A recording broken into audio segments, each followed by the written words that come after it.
students. So today we are going to begin with a new chapter, that is training. Okay, so this particular chapter is really very important from the point of view of your examination. So first we'll understand what is training. So training, according to Edwin Flippo, training is the act of increasing the knowledge and skills of an employee for doing a particular job. Okay, so what happens in training is you are increasing the knowledge and skills of a employee, okay, for doing the particular job. Say for example, if you are learning a new language for a particular job, okay, or maybe you are learning the culture of some country for performing a particular job, or maybe you are learning some software for a particular job. So that is what training. Okay, so in the companies they give you training because today's world, okay, it is really very dynamic in nature. So there are changes occurring every day. So it might be in any environment, it might be in social, legal, technological environment. Okay, so the changes keep on taking place in the overall environment. Okay, so that's why training is really very necessary. Okay, so why? Because in order to increase the skills of the employees. Okay, then it is a systematic process of changing the behavior. Okay, so here they will try to change the behavior of the employees. Okay, if the employee is not good at something, okay, say suppose there is a typist in the company, okay, maybe his typing speed is not good. At that time what they will do, they will give him training in order to increase the speed, okay, in order to increase the efficiency of that particular employee.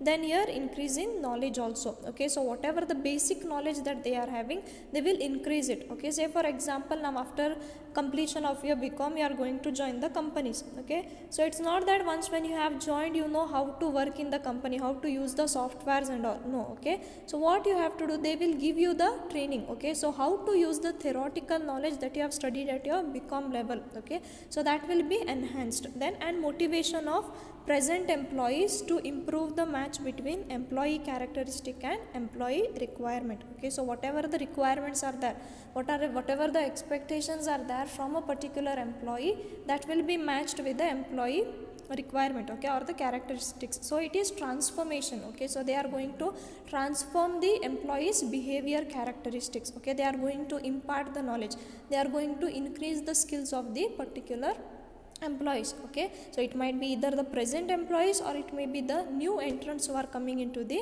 organization. Okay, so we'll see the objectives of training. Okay, so what is the purpose of training?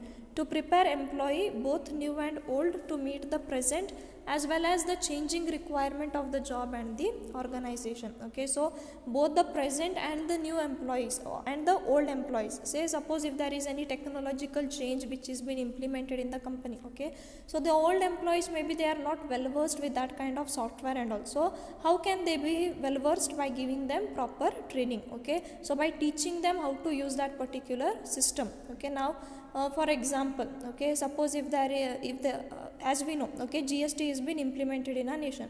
So at the beginning stages, not all of them were aware. Okay, not all of us were aware how they are going to calculate. Okay, so later on what they did, they gave the training on how to do it. Okay, how to apply the GST in various fields. Okay, so that is what giving the knowledge.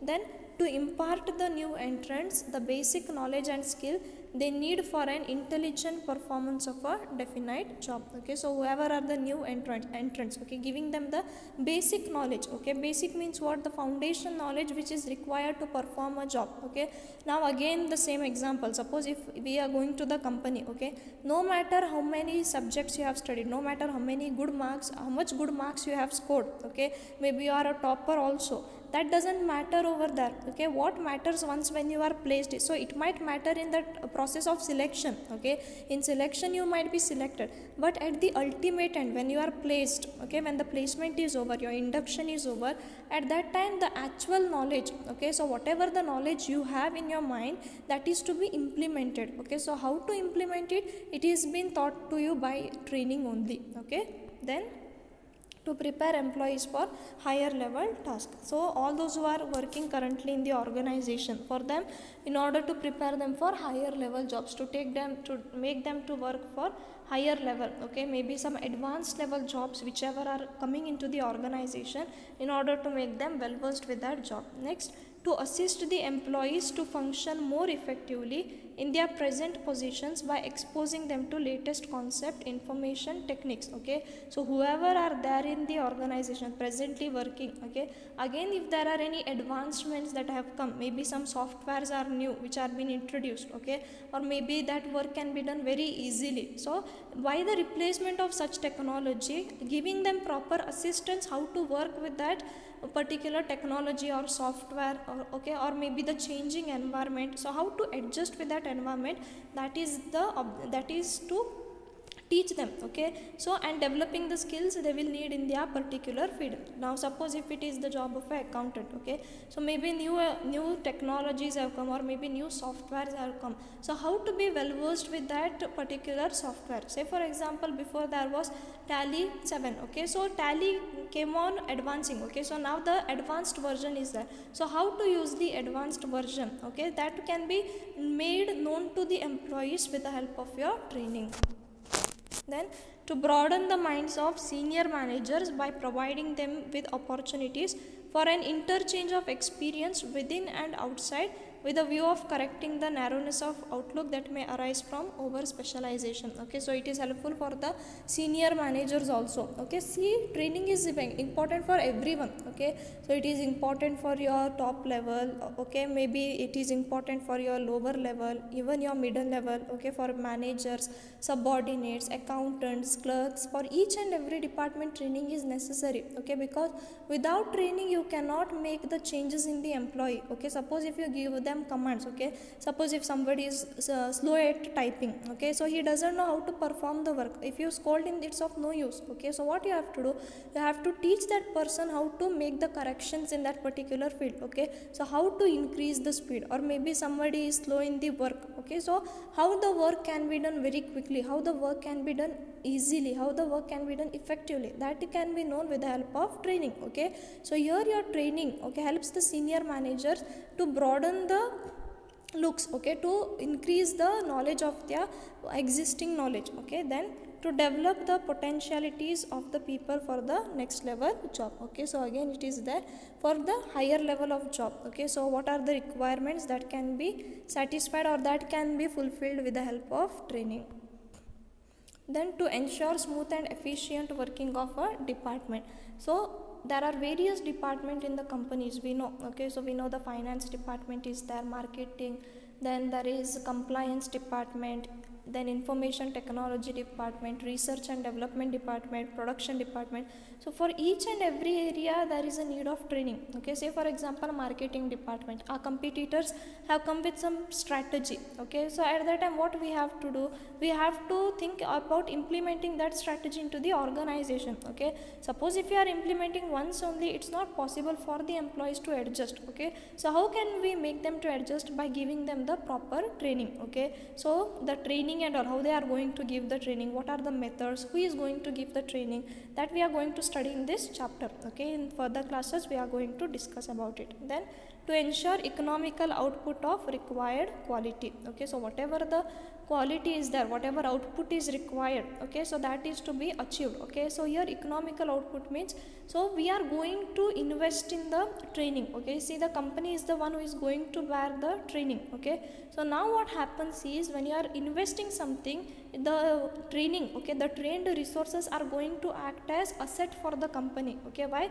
Because whatever you are investing in them, they are going to utilize it, they are going to improve their skill, they are going to improve the knowledge. Okay, at that time the ultimate output is what? They are going to increase the efficiency. Okay, so here no matter we are spending as a company, okay, as a company we are spending on them, okay, maybe the training expense, or even we are spending on salary and all. Okay, so that doesn't matter over here for the company. Why it doesn't matter? Because we are receiving something in return. Okay, that is, if the employees are good, okay, if the employees are working well, only at that time the desired output can be achieved. If they are not working well, if they are not trained and all, at that time we cannot expect the expected result. Okay, then to promote individual and collective morale, sense of responsibility, cooperative attitude and good relationship. Okay, so now the question arises, how training leads to these many points. Okay, so how it increases the sense of responsibility, how does it increase cooperative attitude. Okay, it is by, see, now the company, okay, maybe after BCom you are going to join the company.